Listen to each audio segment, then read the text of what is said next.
السلام عليكم ورحمة الله وبركاته، ازيكم طلاب جريد 4 عاملين ايه؟ النهارده يا ولاد هناخد مع بعض ان شاء الله lesson 2 concept 2 unit 3. يلا نبدأ مع بعض. بسم الله. رب اشرح لي صدري ويسر لي امري واحلل لي عقدة من لساني يفقهوا قولي. بسم الله. احنا كنا اتكلمنا يا ولاد في الليسون اللي فات عن الفيول، ماشي، واتكلمنا على الديفينيشن بتاعه وقلنا ان هو ايه any substance، ماشي، that produce thermal energy when burned، ده بنسميه ايه fuel.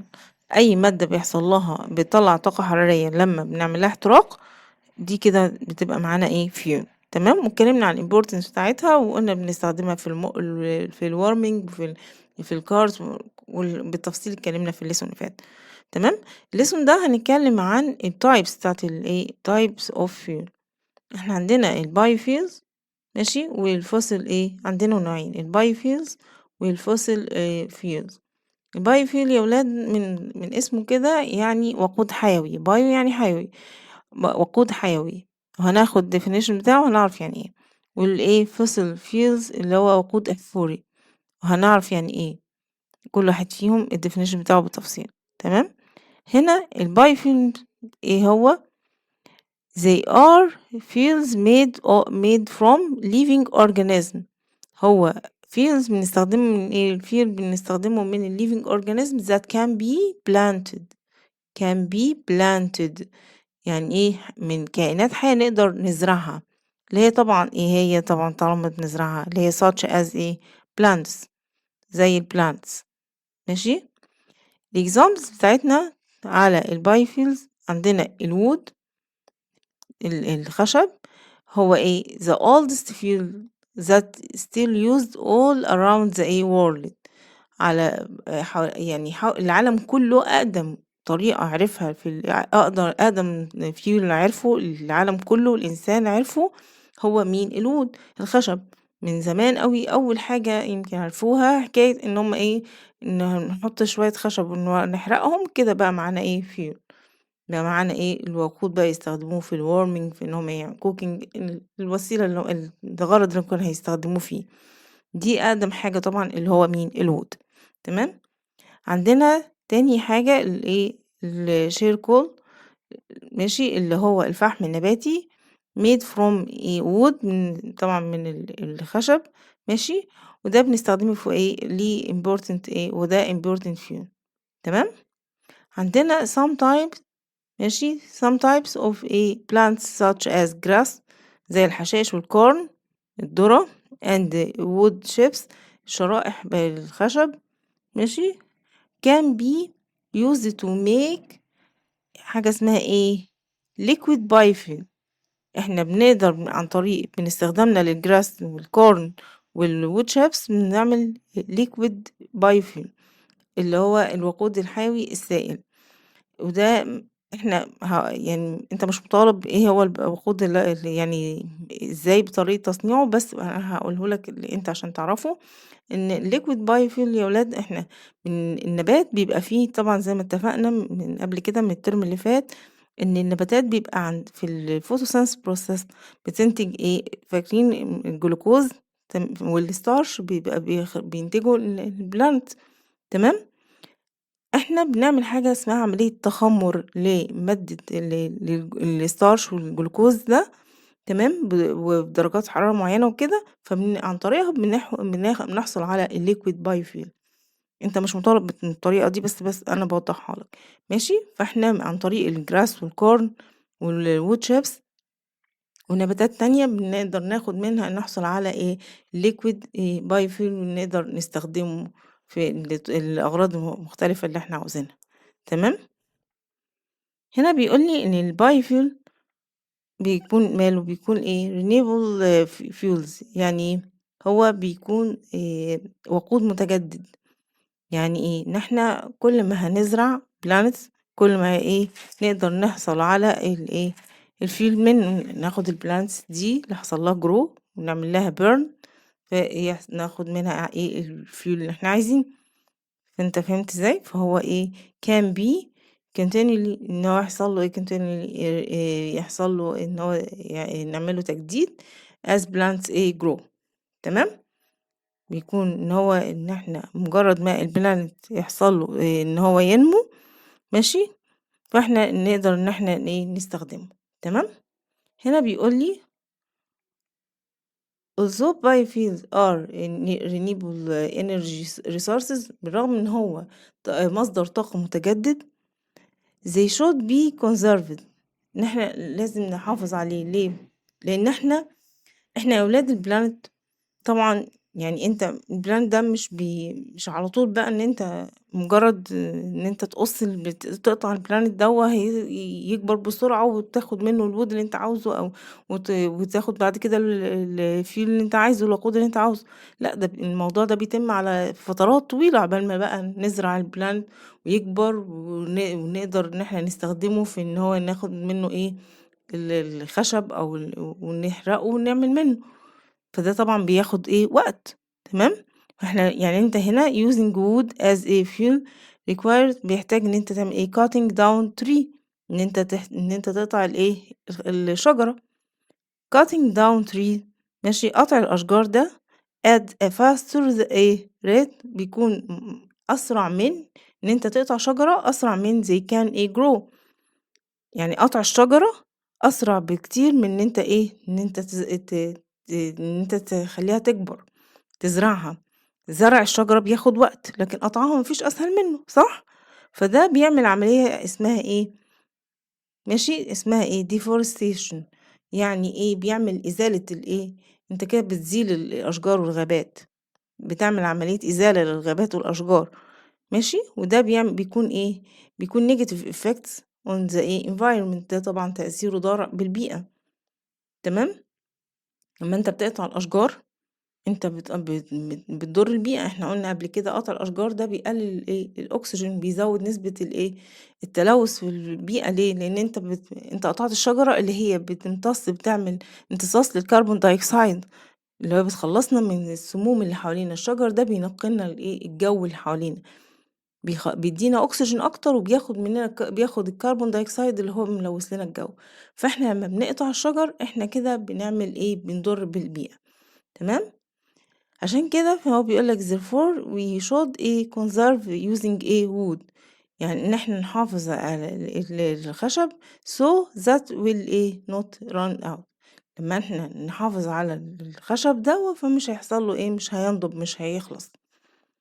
بس مشكلته بقى في إن أنت زي ما قلنا إن إحنا زرع الشجر بياخد وقت، لكن قطعه سريع. فهو دي مشكلة إن أنت حافظ عليه، إن أنت محتاج إن أنت تحتفظ بيه عشان بس إن هو بياخد وقت في زراعة عقبال ما الشجرة تكبر وكده. لكن هو بالنسبة لنا هو مصدر طاقة من أنواع مصادر الطاقة المتجددة، لأن الحمد لله طول ما إحنا بنزرع بنقدر ناخد الخشب منها ونعمل، ما هوّاش حاجة إن هي تخلص نستخدمها تخلص ما تجيش تاني، لأ، إحنا مجرد ما زرعنا شجر خلاص بيكبر، بس طبعًا مشكلته في إن ياخد وقت يكبر ونقدر نستخدم منه الخشب بتاعه عادي، تمام؟ هنا بيقول لي note، هنا بيقول لي many trees grow a few centimeters each year، ماشي؟ إحنا عندنا عدد من الأشجار بيقدر إن هو في يعني كل سنة يكبر سنتيمترات صغيرة أوي. وفي trees تانية ماشي بتكون كبيرة أوي، ماشي، وبتاخد وقت كبير أوي، ماشي، بتاخد high a period nearly equals، حوالي يعني يساوي الوقت اللي بتحتاجه عشان تكبر قد humans lifetime، يعني في أشجار تاخد قد عمر الإنسان عشان تكبر، تمام؟ يعني إحنا عندنا أشجار ممكن إن هي بتنمو بسرعة زي الأشجار النباتات العادية بتاعتنا دي اللي نزرعها، الأشجار بتاعة الطماطم والحاجات دي كل كام شهر كده تكبر، مش مشكلة اللي هي لكن في أشجار بتاخد سنين، بتبقى الشجرة محتاجة 30 سنة 50 سنة عشان تكبر، 20 سنة كده على حسب نوع، يبقى عشان نقدر إن إحنا ناخد منها الخشب بتاعها وكده، فبتختلف من أنواع شجر لشجر، ماشي. فعشان كده بيقول لك this means that growth of this tree takes more than one human's life time to complete their growth. عشان تقدر ان هي تعمل الجروث بتاعها إن هي بتاخد أكتر من عمر الإنسان، فعشان كده هو البايوفيول هو مصدر renewable متجدد للطاقة، ماشي، بس هو بياخد وقت. زي ما قلنا قطع الشجر سهل، لكن إن هي تحصل لها growth تنمو طبعا بياخد وقت. تمام، أرجو إن أنت تكون فهمت معايا الجزئية دي. تعالوا كده ناخد مع بعض النوع التاني اللي هو قلنا الفوسيل فيول، ماشي، اللي هو قلنا الوقود الأحفوري. الفوسيل fuels they are fuels formed from، ماشي، the remains of plants and animals that were، ماشي، were buried and decomposed over a very long period of time.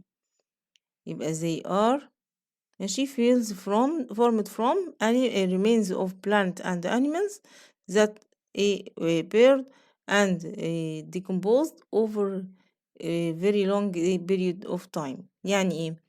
الوقود الأحفوري ده يا ولاد بيبقى احنا بناخده من بقايا النباتات والحيوانات المدفونة في باطن الأرض من واتحللت من فترات طويلة قوي، من أزمنة كبيرة قوي. يعني مش مثلا يكون لسه ورق شجر لسه واقع مرمي على الأرض أو مثلا قطة أي مكان نوع حيوان مرمي مدفون واقع في الأرض كده يدوها يبقى فوسيل فيه، لأ، دي بتبقى حاجات مَر عليها سنين، ملايين السنين، فترات طويلة أوي، تمام، فبتكون موجودة في باطن الأرض، فإحنا بنستخرجها، بتكون هي اتحلّلت بمرور الوقت، بيحصل لها decompose بمرور الزمن وبعوامل التربة وكده، بيحصل لها decompose، يحصل لها تحلُّل، تمام، فإن إحنا بعد كده بنعمل لها عملية استخراج، إن إحنا بنستخرجها. يعني إحنا البايوفيل فوق إحنا كنا اتكلمنا فيه الصفحة اللي قبل دي، إن البايوفيل ده مجرد إن إحنا شوية جراس أو وود إن إحنا نعمل لهم بيرن كده يتحرقوا كده بقوا البايوفيل معانا، تمام. لكن الفossil fuels لأ، هو بناخده من إن إحنا لما نباتات وحيوانات بتموت على سنين طويلة بنستخرج، هما بيحصل لهم decompose، ماشي، بيحصل لهم تحلل، بعد ما يتحللوا هما بيتحولوا الfossil fuel واحنا بعد كده بنستخرجه، تمام. فهمت الفرق بينهم؟ يعني هنا بيقول لي الإكزامبل بتاعه عندنا الأويل and natural gas، وقلنا الأويل اللي هو النفط، تمام، والناتشورال جاز الغاز الطبيعي were formed from، بيتكونوا من decomposition of remains ancient sea animals. بيتكونوا النفط والغاز الطبيعي بيتكونوا من تحلل بقايا الكائنات البحرية الميتة بقالها القديمة من السنين. زي ما قلنا الكلام ده بيحصل على مدار سنين، مش تكون ميتة من فترة طويلة، لا، دي من سنين طويلة، عشان بعوامل التربة يحصل لها تحلل، وبعد كده بتتحول للفيول، واحنا بعد كده بنقدر نستخرجها، تمام. هنا هو لو قلنا الكل بقى الفحم هو بيبقى formed from مين decomposition، بس decomposition بتاعت مين remains of مين ancient planets. الفحم بيتكون من بقايا البلانتس اللي هو خشب طبعا، تمام. لكن الاويل والناتشورال جاز ده من بقايا مين decomposition بتاع مين السي animals، ماشي، من الكائنات البحرية الميتة من فترة طويلة، تمام. طبعا انه لازم من فترة طويلة عشان هي بيحصل لها ديكومبوز، بيحصل لها تحلل عن طريق يعني العوامل بتاعة التربة وكده، بيحصل لها تتحلل، الكائنات دي بتتحلل بمرور سنين طويلة، بتتحول لمين للأويل، تمام، أو الناتشورال جاز، واحنا بعد كده بنعمل لهم اكستراكت، بنعمل لهم استخراج، تمام. هنا بيقول لي ان الجازولين، فاكر الجازولين احنا خدناه في السيشن اللي فات is a liquid fuel، ماشي، made from oil. خلاص. هنا بيقول لي الفوسيل فيول ماله احنا هناك قلنا على البايفيل ان هو renewable، ان هو متجدد، من مصادر الطاقة المتجددة، ان احنا قلنا مجرد ما النبات نزرع نبات يكبر كده خلاص نقدر ناخده ونعمل منه ناخد منه الفيول اللي احنا عايزه. لكن هنا الفوسيل فيول هو non renewable fuels.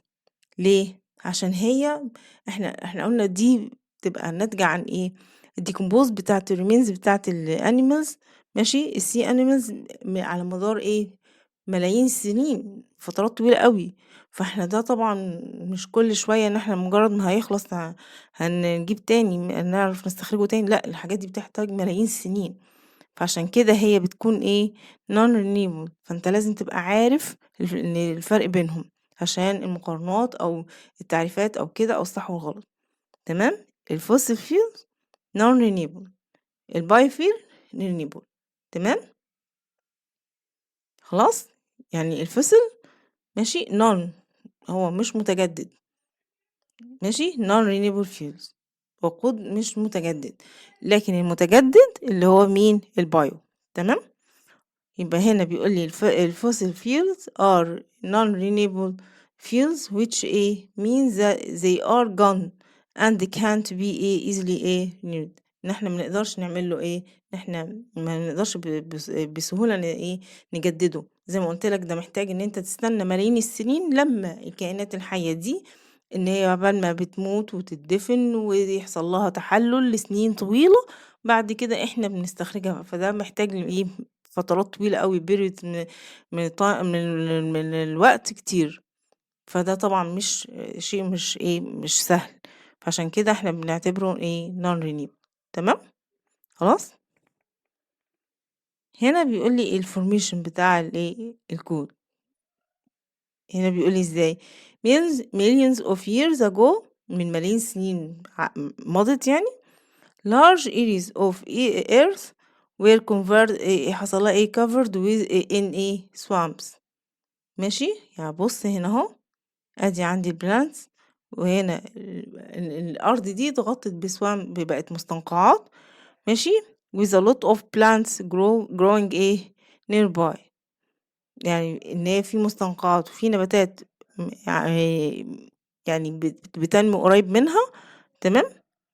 هنا when these plants dead بيحصل لها ان البلانت دي بيحصل لها dead ان هي تموت، their remains were decomposed، البقايا بتاعتها لما هتموت يحصل لها decompose، يحصل لها تحلل and covered by hundreds of meters of mud and rocks، وبتتغطى النباتات دي بعد ما بتموت، يعني بص هنا ادي هنا اهو نباتات ماتت واتدفنت كده بقت تحت الارض كده واتغطت بالروكس والمد بالطين والحجارة والصخور، ماشي، ده بعد فترة طبعا يحصل لها تحلل وتتغطى ماشي بمئات المترات بتاعت بأمتار من المض والمين والروكس، خلاص زي في الصورة كده، يعني ادي هنا جايب بصوا هنا ادي النباتات كأنها موجودة في الطبقة دي، وهنا شوف بقى موجود فيها روكس ومض قد ايه، تمام.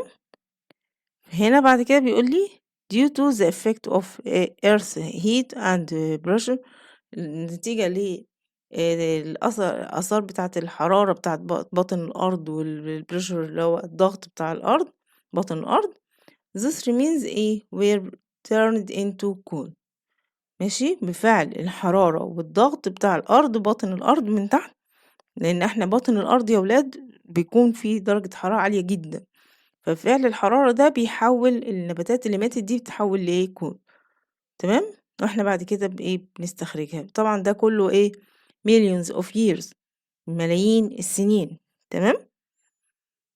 fossil fuels coal والoil والnatural gas take millions of years to be formed، عشان انا اقدر اكونها بتاخد millions of years so they are used faster than they are formed، يعني استخدامهم اسهل بكتير قوي من ان اكونهم، فاهم الجملة دي؟ يعني يعني ان احنا نستخرجهم ونستخدمهم ده سهل، مجرد ما نحفر في باطن الارض ونستخرجهم بمعدات خلاص نحصل عليهم، لكن ان انت تكونهم تاني طبعا ده محتاج millions of years ملايين السنين، فطبعا ده شيء صعب مش سهل، فهمت الفكرة؟ هنا معانا نوت بيقول لي the original source of energy ماشي in biofuels and fossil fuels is the light energy of the sun، المصدر الأساسي للطاقة في البايوفيلز والفيسل فيلز هو مين؟ السانلايت. ماشي، اللايت الانرجي اوف ذا صن، يعني الطاقة الشمسية. ان احنا الاساس ان الشمس هي عن طريقها النبات بيحصل ان هو يحصل له جروث وكده، ويكمل بقية لغاية ما نحصل على الفيوز وكده. تمام. فاحنا عندنا الاوريجينال سورس اوف انرجي هو مين؟ السان لايت. ماشي، انرجي، واللي هو السولار انرجي، الطاقة الشمسية. تمام.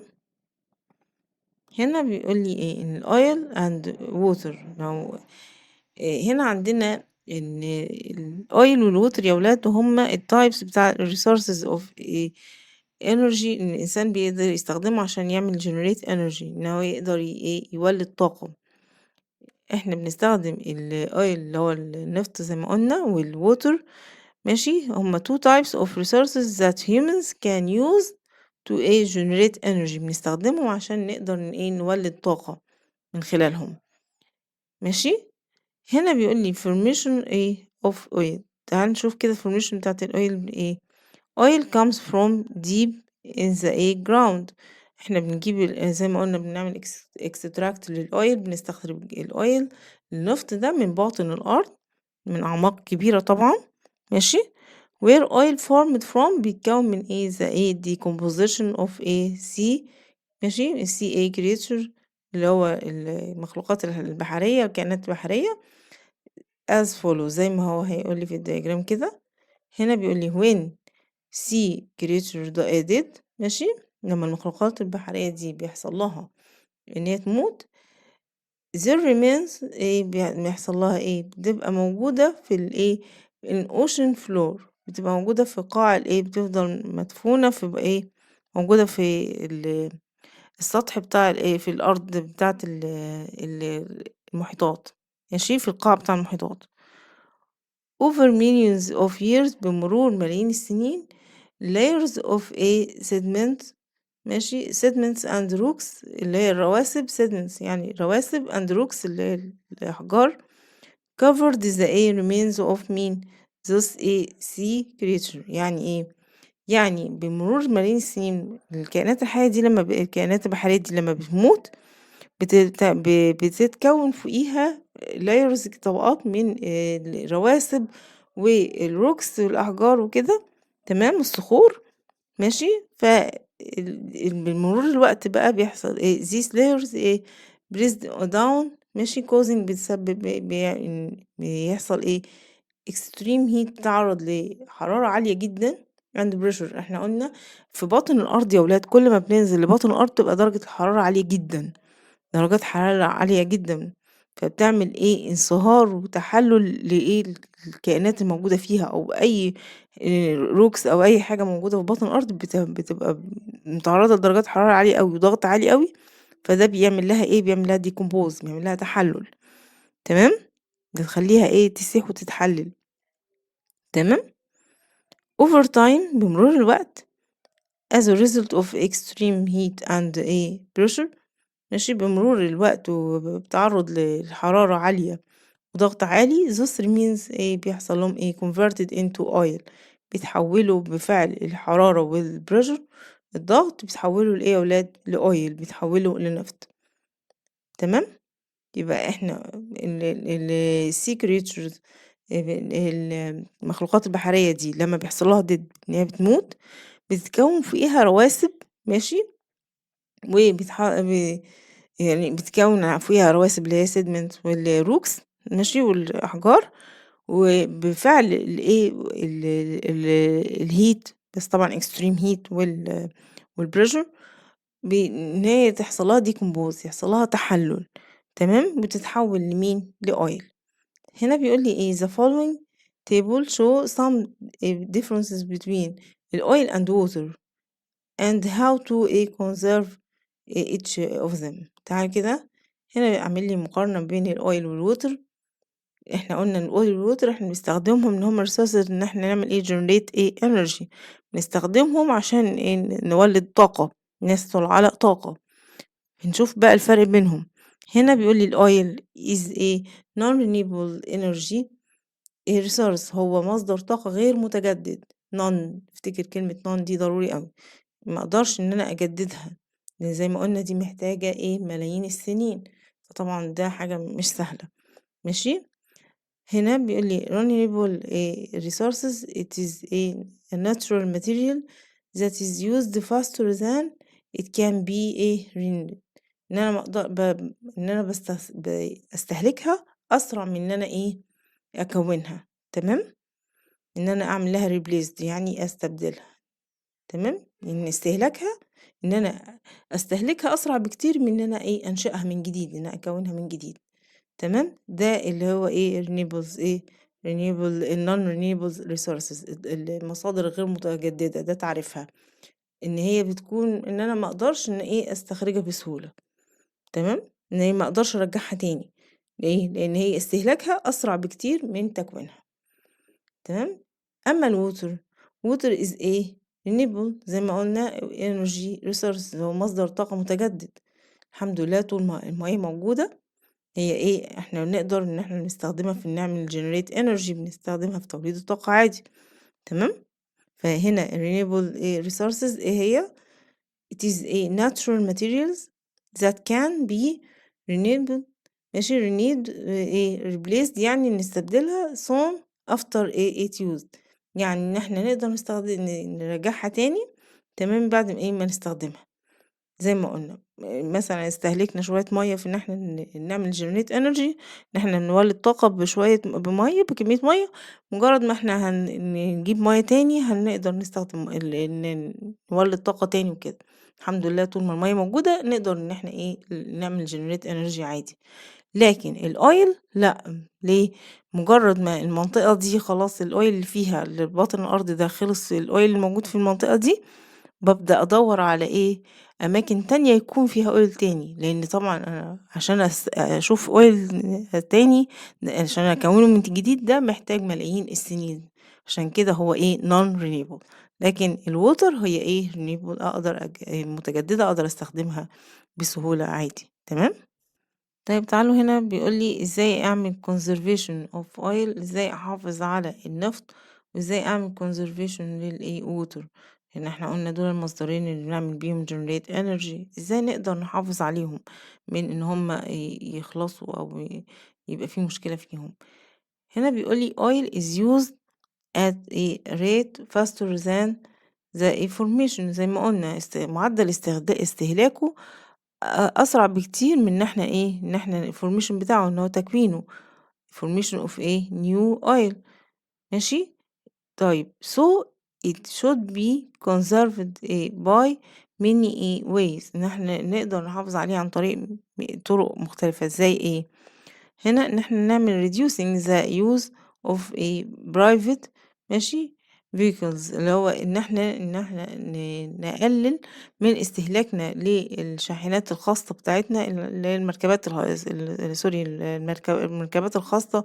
يعني إن إحنا نقلل من استخدامنا العربيات الخاصة، إن كل واحد يتحرك بعربية بتاعته وكده، وإن إحنا نستخدم using a public means of a transportation، يعني إن إحنا نستخدم أكتر المواصلات العامة أكتر، بحيث يعني مثلا إن أنت مثلا لما مثلا الباص الكبير ده ياخد مثلا 60 واحد أو أي رقم هيكون، غير لما كل 60 شخص دول كل واحد يسوق العربية الخاصة بتاعته، هيستخدم اويل عشان نمون العربية، إن كل واحد فيهم من 60 شخص دول كل واحد هيستخدم اويل لوحده عشان يقدر يشحن يمون العربية بتاعته عشان يتحرك بيها.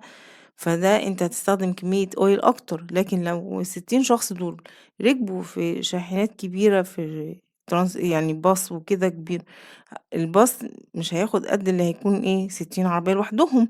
فانت كده هتعمل reducing، هتعمل توفير للاويل، فيبقى ان احنا نحافظ عليه ان هو يخلص، نحافظ عليه من ان هو يخلص، لان احنا زي ما قلنا الاويل ان احنا استهلاكنا ليه اسرع بكتير من ان احنا نكونه. تمام. هنا ال conservation of water ان احنا نحافظ على الووتر ازاي. water may not be replaced as a quickly as a we need it. ماشي. so people should use water carefully، يعني إن إحنا إيه نستخدم المَيّة بحرص. ماشي. to a conserve it by many ways، إن إحنا نحافظ عليها بعدة طرق، يعني إن إحنا إيه المَيّة إن إحنا إيه من نس من ما نبقاش مبذرين في استخدامنا للمَيّة، نبقى إيه نستخدمها بترشيد كده بطريقة ما تبقاش إن إحنا استهلاكنا للمَيّة يبقى كتير، فإحنا إيه نبقى مش عارفين نستخدمها للطاقة. فهمت إزاي؟ طيب عن طريق إزاي إن أنا أعمل إيه avoid wasting or polluted water، إن أنا أمنع تلوث المَيّة. ماشي. وإن growing plants that don't need large amount of water in for irrigation، يعني إن أنا أزرع نباتات ما بتستهلكش كمية مَيّة كتير في زراعتها. يعني يعني إحنا في أنواع من النباتات بتستهلك كمية مَيّة كتير أوي في إن هي تشرب عشان أسقي الزرع، زي ما إحنا الplanet عشان يكبر لازم نسقيه مَيّة عشان يكبر، مش كده؟ فإحنا لازم نحافظ على المَيّة عشان ما تخلصش مننا. نحافظ على المَيّة إزاي؟ إن إحنا نشوف النباتات اللي هي بتستهلك مَيّة كتير، نحاول إن إحنا نتجنب زراعتها على قد ما نقدر، ونزرع نباتات بديلة بتاخد كمية مَيّة أقل. فإحنا بالشكل ده بنعمل conservation للمَيّة، بنحافظ على المَيّة. فهمتِ الفكرة إزاي؟ تمام؟ كده يا ولاد نكون خلصنا الsession بتاعتنا. تمام؟ خدنا هي الlesson بتاعنا النهارده بنتكلم عن أفكار جديدة أنت أول مرة تاخدها، بس سهلة مش صعبة. أنت بس هتعمل مقارنتين ما بين الbiofuels والfossil fuels، تشوف الdefinition بتاع كل واحد فيهم والexample بتاعه، وهتبقى سهلة معاك. تمام. بس أهم حاجة نذاكر الlesson أول بأول زي ما اتفقنا. تمام. خلاص أرجو إن شاء الله أكون عرفت أوصّل لك المعلومة بطريقة سهلة ومبسطة. أشوفكم على خير إن شاء الله الsession الجاي. يالّا نقول مع بعض الدعاء بتاعنا. رب اللهم إني استودعك ما حفظت وما قرأت وما فهمت، اللهم رُدّه إلي عند حاجتي إليه. أشوفكم على خير الsession الجاي. السلام عليكم ورحمة الله وبركاته.